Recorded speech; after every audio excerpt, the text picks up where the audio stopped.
श्री शिवाय नमस्तुभ्यम महाराज। जब जीवन में कहीं समस्या खड़ी हो जाए, कहीं बहुत विकट समस्या है और कोई हल ना मिल रहा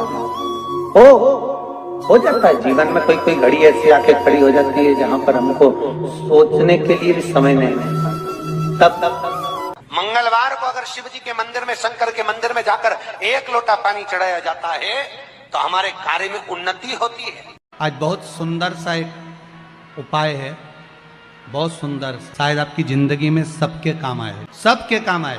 दुनिया के लोग कहते हैं शंकर भगवान को भांग प्रिय है, शिव जी नशा करते हैं, या लोग बाग चिलम दिखा देते हैं, चिलम पीते हैं, पर शिव महापुराण की कथा में कहीं ऐसा चरित्र नहीं आया कि हमारे हिंदू धर्म के कोई भी देवी देवता कोई नशा कर, पुराणों में नहीं। हाँ, शिव नशे से मुक्त करते हैं। किससे मुक्त करते हैं? नशे से मुक्त। शंकर नशा मुक्त कर, तंबाकू का सेवन करने वाले होते हैं और वो तंबाकू नहीं छोड़ पाते।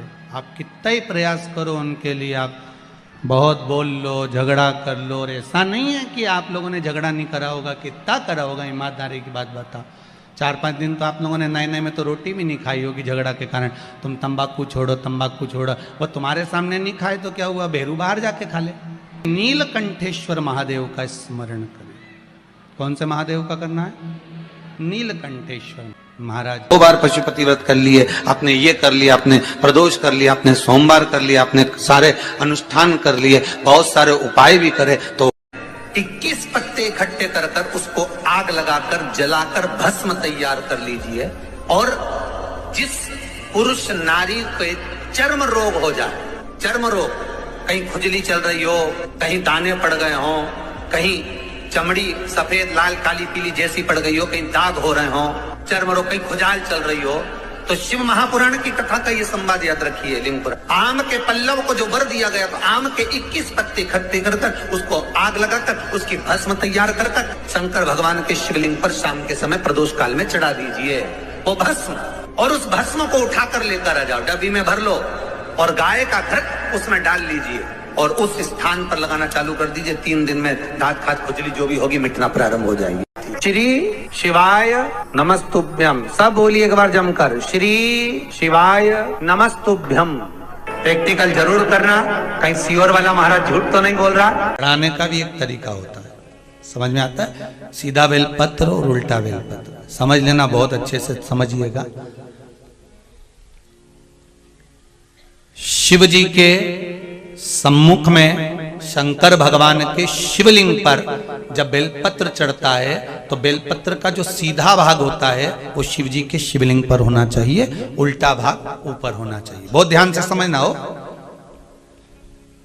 जब नंदीश्वर को बेलपत्र चढ़ाते हो, नंदी जो बाहर होता है उसको बेलपत्र चढ़ाते हो, तो नंदी को 2 जगह बेलपत्र चढ़ती है, आपको ध्यान में होगा।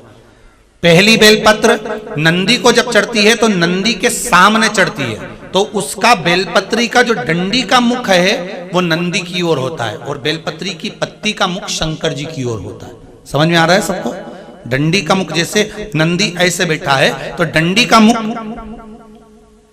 नंदी की ओर होगा, पत्ती का मुख शिव के, और ये सीधी की सीधी नंदी के सामने नीचे रखा जाती है, नंदी के सामने। और एक बेलपत्र जब नंदी के ऊपर चढ़ती है तो डंडी का मुख शिव जी के ऊपर होता है और इस पत्ती का मुख नंदी के सिर पर नंदी की ओर होता है। ये दोनों में बहुत अंतर है महाराज।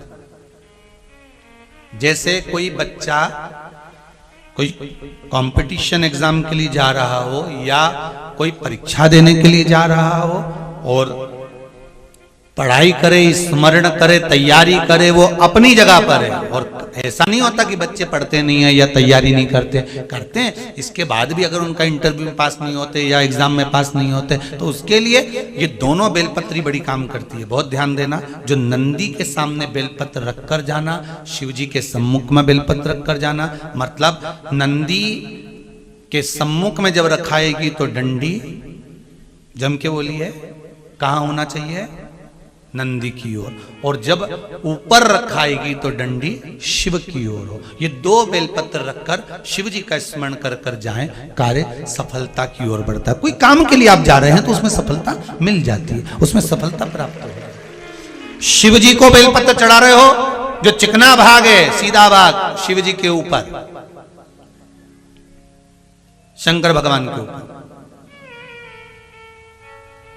थाली में अगर शिवलिंग का निर्माण कर रहे हो, पार्थिव शिवलिंग का निर्माण कर रहे हो, तो थाली में जब बेलपत्र रखोगे तो सीधी रखोगे, फिर उसके ऊपर शिवलिंग का निर्माण करो। अगर आप निर्माण करते हैं पार्थिव शिवलिंग का और बनाते हैं बेलपत्र का नीचे, महाराज शंभु मां जगत जननी माता पार्वती जी ने अमरनाथ की गुफा में भगवान शिव जी से एक प्रश्न किया, और वो प्रश्न आपके और हमारे जीवन को सार्थक करने वाला,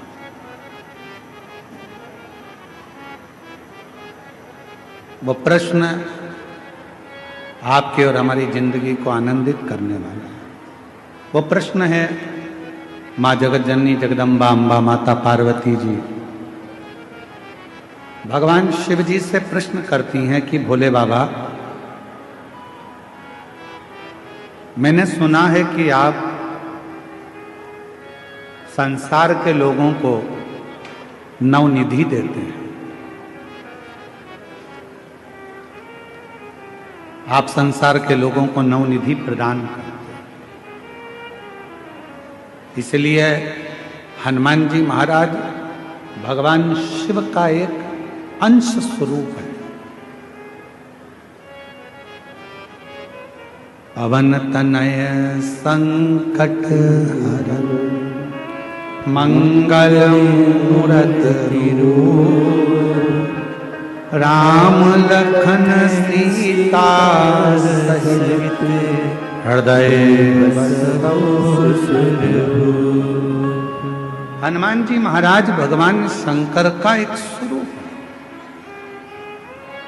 और हनुमान जी की स्तुति में आप और हम हमेशा गाते हैं, अष्ट सिद्धि नवनिधि के दाता असबर दीन जानकी माता राम रसायन तुमरे पास सदा रघुपति के दासा।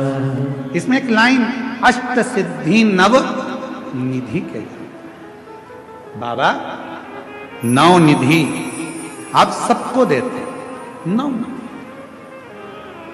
रूप देते हो, धन देते हो, वैभव देते हो, पुत्र देते हो, संतान का सुख देते हो, ये सारी नवनिधि आप संसार के लोगों को देते हो।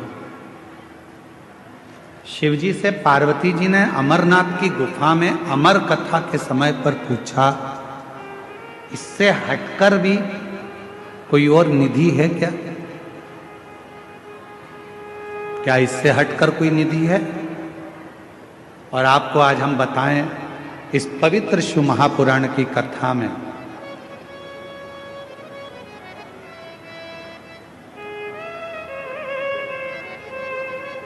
पार्वती जी शिव जी से पूछ रही कि नौ निधि के अलावा, आ जाइए, नौ निधि के अलावा क्या कोई और भी निधि है? क्या और कोई भी निधि विराजती है, या और कोई भी निधि है? क्या कोई और भी निधि है? शिव महापुराण की कथा को हमने जितनी बार भी अध्ययन किया, या आपने और हमने सुना पढ़ा, शिव महापुराण की कथा कहती है तारकासुर के पास में दुनिया का सारा वैभव था, वो मांगने कहीं नहीं गया था। तारकासुर के पास में दुनिया की सारी सत्ता थी, वैभव था, धन था, संपदा थी, वैभव, सत्ता, सब कुछ।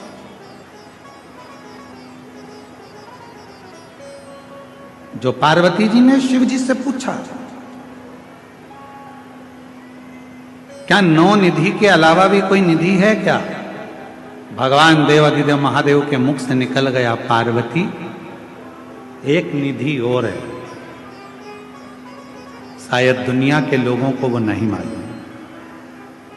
लोग कहते हैं अष्ट सिद्धि नव निधि के दाता, असबर दीन जानकी माता, राम रसायन तुमरे पासा, सदा रघुपति के दासा। 9 निधि के अलावा भी कोई निधि है? 9 निधि के अलावा भी कोई निधि है? भगवान देवाधिदेव महादेव ने कहा, पार्वती अमरनाथ जी की इस गुफा में आज मैं तुम्हें अमर कथा सुनाते हुए ये बताना चाहता हूं कि एक निधि और है, एक निधि और। वो कौन सी निधि है? आप कहते हो कि 9 निधि के अलावा एक निधि और है, तो वो निधि कौन सी?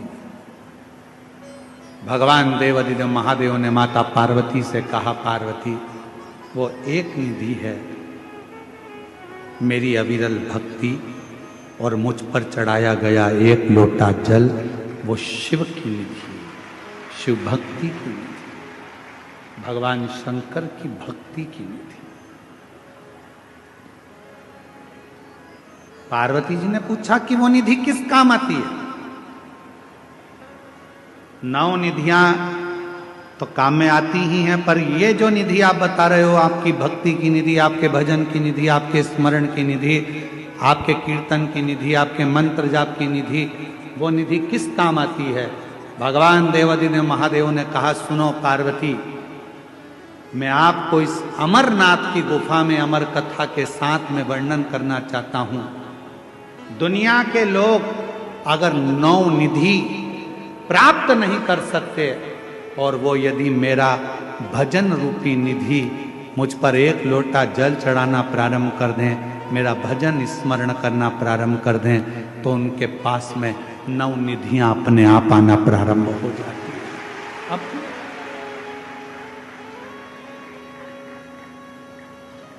अपने आप वो निधियां आ जाए।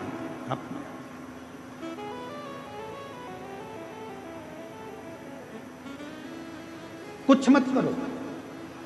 कई लोग कहते हैं हमको मंत्र नहीं आता, मत जपो। कोई कहता है हमें तप नहीं आता, मत करो। कोई कहता है हमको साधना नहीं आती, मत करो। कोई कहता है हम उपास नहीं कर सकते क्योंकि हमको शुगर है, मत करो। कोई कहे हम व्रत नहीं कर सकते, हमको शुगर है, बीपी है, मत करो। कौन कहता है कि करो? कुछ नहीं कर सकते, मत करो। ना हम जप कर सकते हैं, ना तप कर सकते हैं, ना साधना कर सकते हैं, ना उपास कर सकते हैं, ना हम कुछ कर सकते हैं। तो केवल एक काम करो, प्रतिदिन शंकर के मंदिर में जाकर एक लोटा जल चढ़ाना प्रारंभ कर दो, सारी निधियां तुम्हारे पास आना प्रारंभ हो जाए। सब श्री शिवाय नमस्तुभ्यम। सभी माताओं, बहनों और भक्तजनों से हाथ जोड़कर निवेदन है कि अगर आप इस वीडियो को YouTube पर देख रहे हैं तो इसे लाइक करें और हमारे चैनल को सब्सक्राइब करना न भूलें। भविष्य में आने वाले वीडियो की जानकारी के लिए बेल आइकॉन दबाएं। कमेंट बॉक्स में हर हर महादेव अवश्य लिखें और इस पुण्य के कार्य में अपने दोस्तों और परिवार को भी शामिल करें। इस वीडियो को उनके साथ शेयर करें ताकि वे भी इसे सुनकर लाभ उठा सकें। श्री शिवाय नमस्तुभ्यम। हर हर महादेव।